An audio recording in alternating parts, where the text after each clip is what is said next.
नमस्कार बच्चों, तो आप सबका स्वागत है आपके अपने चैनल अनूप सिंह व्यास में। मैं अनूप सिंह व्यास आपका स्वागत करता हूं। और आज जैसा कि हमने लास्ट वीडियो में पढ़ा था क्लास 10th के लिए अम्ल, क्षार और लवण के बारे में हमने बात करी थी।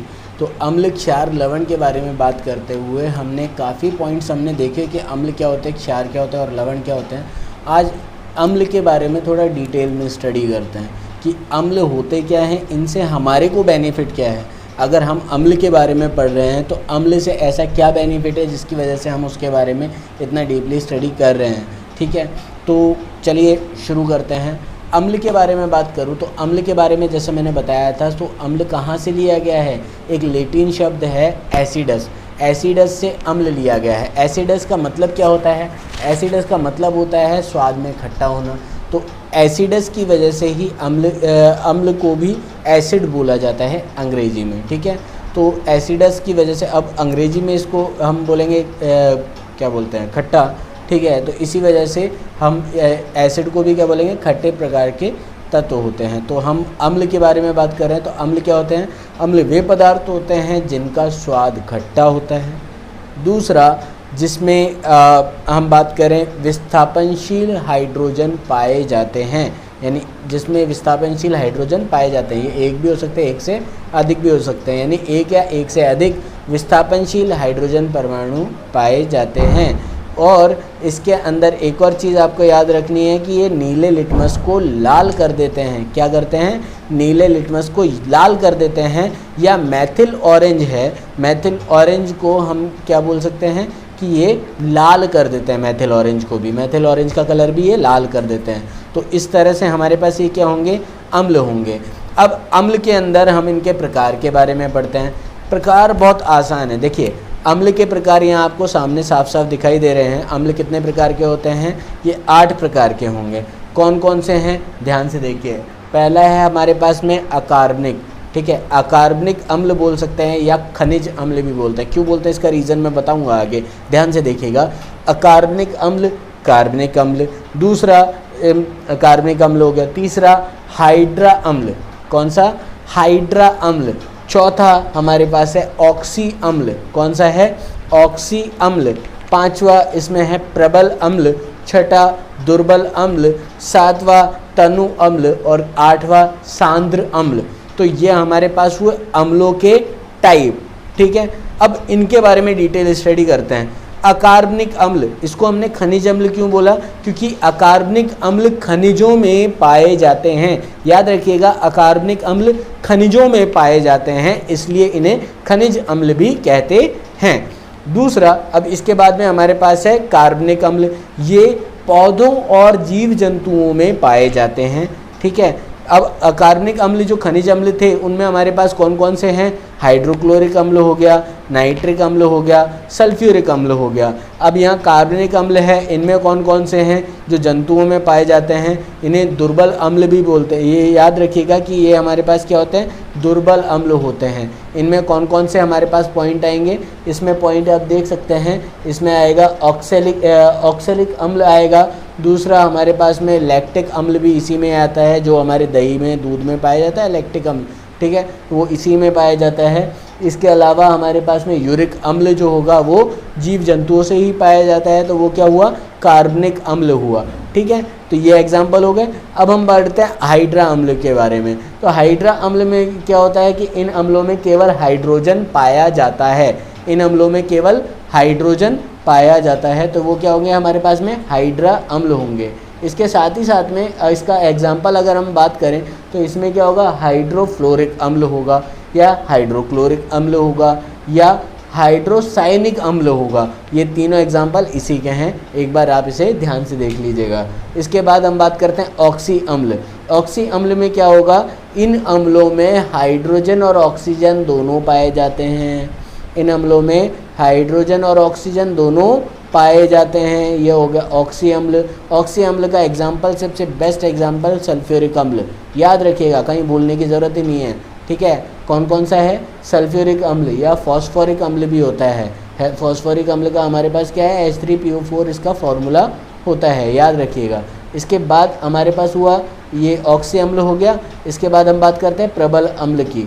प्रबल अम्ल में क्या होता है, ये अपने जलीय विलयन में पूर्णतया आयनित हो जाते हैं, पूरी तरह आयनित हो जाते हैं, आयनाइज्ड हो जाते हैं, तो इसे हम क्या बोलेंगे, प्रबल अम्ल बोलेंगे। प्रबल अम्ल क्या होंगे, जलीय विलयन में पूरी तरह से आयनित हो जाते हैं। इसके बाद आगे हम बात करते हैं दुर्बल अम्ल की।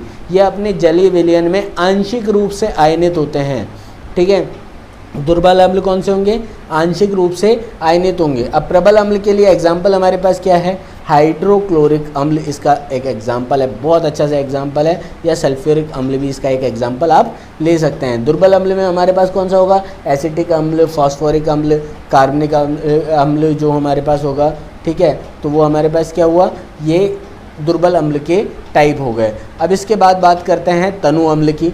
तनु अम्ल कौन से होते हैं, ये जलीय विलयन में मतलब इनके जलीय विलयन में अम्ल की सांद्रता अपेक्षाकृत कम होती है। मतलब ये क्या होते हैं, दुर्बल मतलब जो हमारे पास में तनु अम्ल होगा तो जलीय विलयन में जो अम्ल की सांद्रता होगी वो कम होगी, अम्ल का अमाउंट कम होगा, जल का ज़्यादा होगा, तो वो क्या होगा, तनु अम्ल। इसी तरह से हमारे पास में अगर सांद्र अम्ल की बात करूं तो सांद्र अम्ल कौन से होंगे, इनके जलीय विलयन में अम्ल की मात्रा अधिक होती है, यानी अम्ल की सांद्रता, सांद्रता अम्ल की मात्रा को ही बोलेंगे, how much amount of that particular thing, यानी कितनी मात्रा उसकी पाई जाती है जलीय विलयन में, तो वो उसकी सांद्रता हुई। तो यहाँ पर सांद्र अम्ल में क्या होगा कि जो उसकी सांद्रता है वो अधिक होती है, किसकी, अम्ल की सांद्रता जल में अधिक होती है, तो वो क्या होंगे, सांद्र अम्ल कहलाएंगे। यहाँ तक समझ में आ गया, एक बार आप इसे नोट कर लीजिए। ओके दोस्तों, तो अब हम देखते हैं कि अम्लों के गुणधर्म क्या हैं।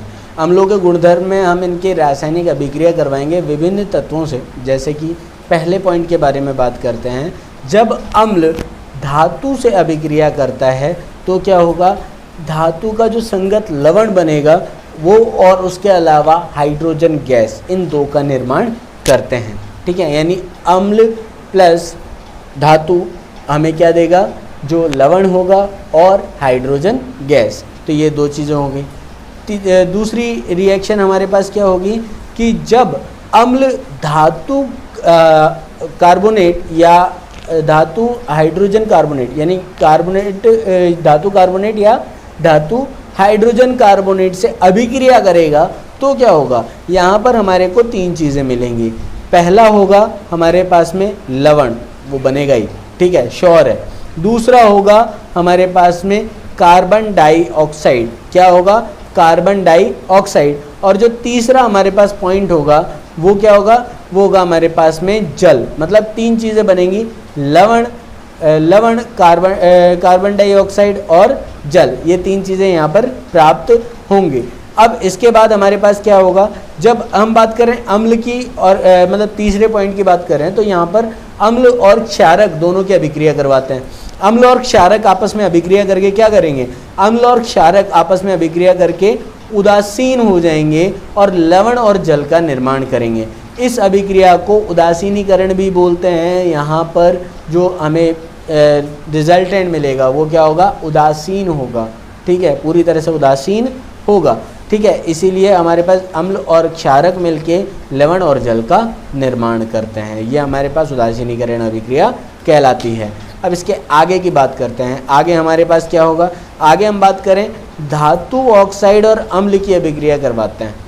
धातु ऑक्साइड और अम्ल की, जब धातु ऑक्साइड और अम्ल की अभिक्रिया करवाते हैं तो वहाँ पर हमारे को लवण और जल प्राप्त होता है। याद रखिए, धातु ऑक्साइडों की अम्ल के साथ अभिक्रिया करवाने पर लवण और जल प्राप्त होता है, ठीक है, पॉइंट इंपॉर्टेंट है, याद रखिएगा। तो धातु और अम्ल की धातु ऑक्साइड और अम्ल की अभिक्रिया करवाने पर लवण और जल प्राप्त होता है। तो इससे हम क्या कंक्लूजन निकाल सकते हैं कि धातु ऑक्साइड क्षारक ऑक्साइड का काम करते हैं। धातु ऑक्साइड क्षारकीय ऑक्साइडों की तरह कार्य करते हैं, इसीलिए ये यहाँ पर क्या कर रहे हैं, उदासीनीकरण की तरह ही काम कर रहे हैं, लवण और जल बना रहे हैं, ठीक है। इसके बाद नेक्स्ट पॉइंट पे बढ़ते हैं। इसके बाद हम देखते हैं कि हमारे पास में जो कुछ अम्ल हैं, जैसे हाइड्रोक्लोरिक अम्ल हो गया, सल्फ्यूरिक अम्ल हो गया, नाइट्रिक अम्ल हो गया, ये इनका क्या होगा कि ये जल में घोले जाने के बाद में ये क्या होता है, विद्युत के अच्छे चालक की तरह कार्य करते हैं, यानी ये विद्युत के सुचालक होते हैं। इनका जलीय विलयन विद्युत का सुचालक होता है।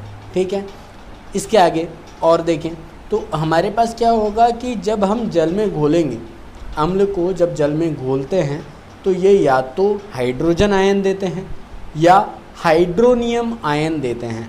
अब आप बोलेंगे हाइड्रोनियम आयन क्यों?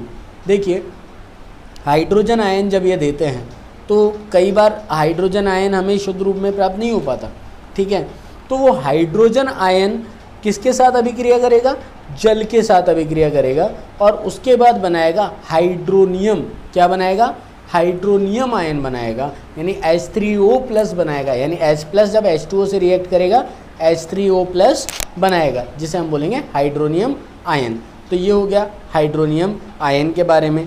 इसके बाद में और एक और चीज़ हमें ध्यान रखनी है कि कार्बोक्सिलिक अम्ल जो होता है, क्या होता है? कार्बोक्सिलिक अम्ल ये अल्कोहल से अभिक्रिया करता है। किससे अभिक्रिया करता है? अल्कोहल से। और अल्कोहल से अभिक्रिया करवाने के बाद में ये क्या क्या बनाएगा? दो चीज़ें बनाएगा, एक तो होगा एस्टर और दूसरा होगा जल। इस अभिक्रिया को हम एस्टरीकरण कहते हैं। ये कई बार क्वेश्चंस पूछे जाते हैं कंपटीशन एग्ज़ाम्स में भी और आपकी क्लास के एग्ज़ाम्स में भी कि एस्टरीकरण क्या होता है। जब कार्बोक्सिलिक अम्ल अल्कोहल से रिएक्ट करता है तो एस्टर और जल का निर्माण करता है। इस अभिक्रिया को हम क्या बोलेंगे? इस अभिक्रिया को हम बोलेंगे एस्टरीकरण। ठीक है, क्योंकि एस्टर का निर्माण हो रहा है यहाँ पर। ठीक है, तो ये हमारे पास में कुछ गुण हुए, कुछ गुणधर्म हुए किसके? अम्ल के बारे में। तो यहाँ तक आप अच्छे से देखिएगा। अम्लों के गुणधर्म हमने देख लिए।